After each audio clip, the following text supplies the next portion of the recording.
Uncover the hidden world of political campaigns in just 5 minutes. Join me, your host, David Washington, on Countertop Politics every Monday for exclusive campaign insights, tantalizing innuendo, and the secret sauce behind successful political campaigns. Don't miss out. Let's go.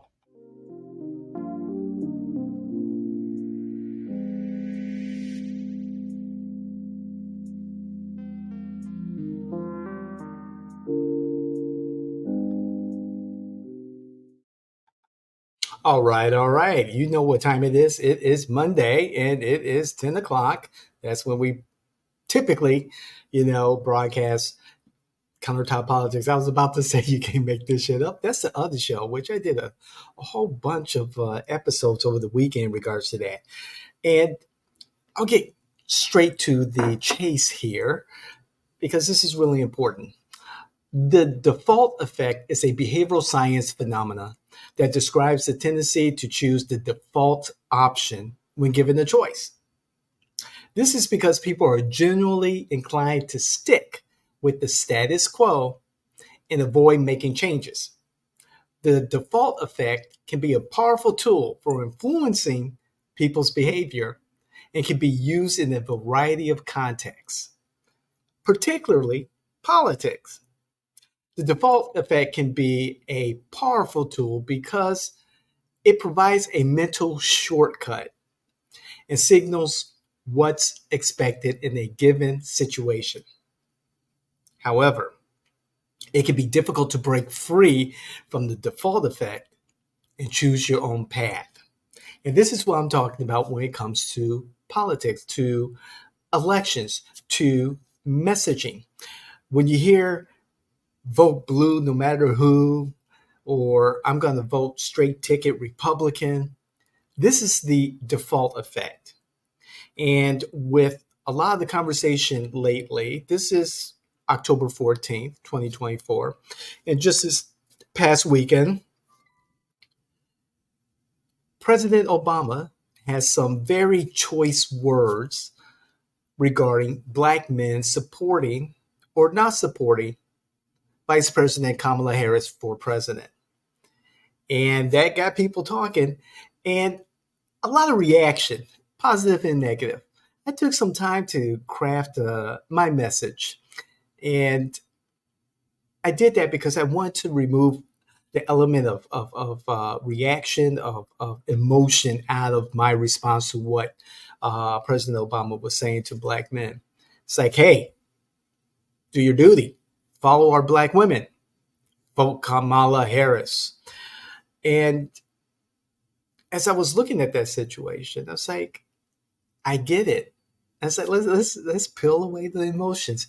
What President Obama was doing is getting not just Black men, but men in general who the Democrats are losing, slowly being peeled away by independents, by the Republican Party, so forth and so on. But getting men to think, and for Black men to think about who, traditionally we have been a voting bloc, a Democratic monolith, and Democrats have relied on the Black vote for years. For years.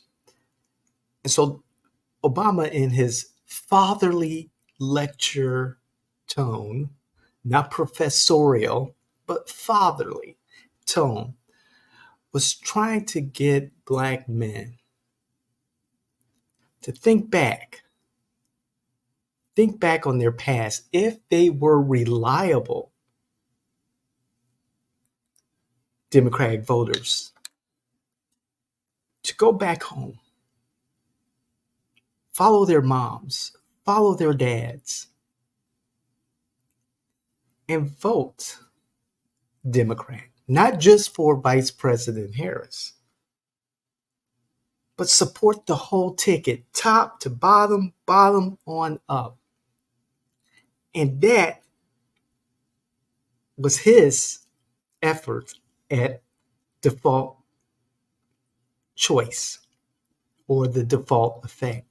Go back. Go back to what you know. Go back to making a decision that has brought the Black community to where it's at. Go back to the party. Support the party. Support Vice President Kamala Harris in this time where we're facing, as Democrats would say, where we're facing an existential crisis. Go figure, right? What do I know? However, this effect, the default effect, is very effective because voters, they don't have time, they don't have the attention span, they want things done for them. In essence, that's where we're getting to.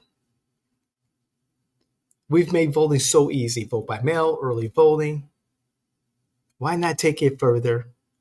Because I remember when I was young in the 80s, in the 70s, watching my mom and dad vote, going with them when they were voting and hearing about voting straight ticket. I remember the old voting booths where you just pull a lever and you can vote straight Democrat or straight Republican, or take your time and punch out the holes for each individual candidate.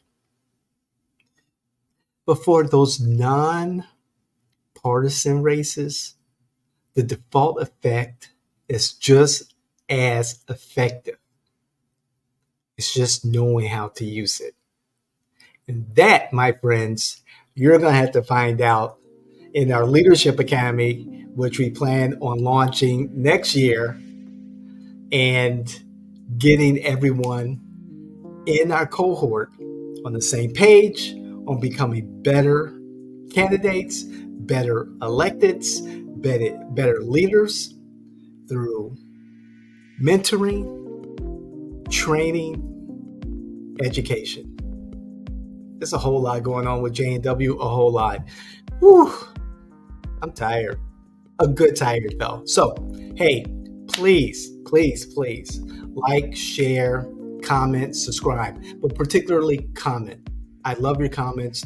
I get to them as quickly as I can, every single last one of them. I've even gone back a year and added additional context to a comment that I've made or that JNW has made in the past. So please keep the comments coming. Email us, DM us, do what you have to do. Let's have that conversation. I'm going to get out of the home office as often as I can after the election so I could talk to the community more, because I do miss that. A lot of you have come up to me and said, hey, I watched the shows. Man, you're spot on. Or David, you're fucking crazy. Either one. Let's have that conversation. I appreciate it. Hey, don't forget, From the Margins with James Affont and yours truly. We're talking about Central Florida Democratic politics.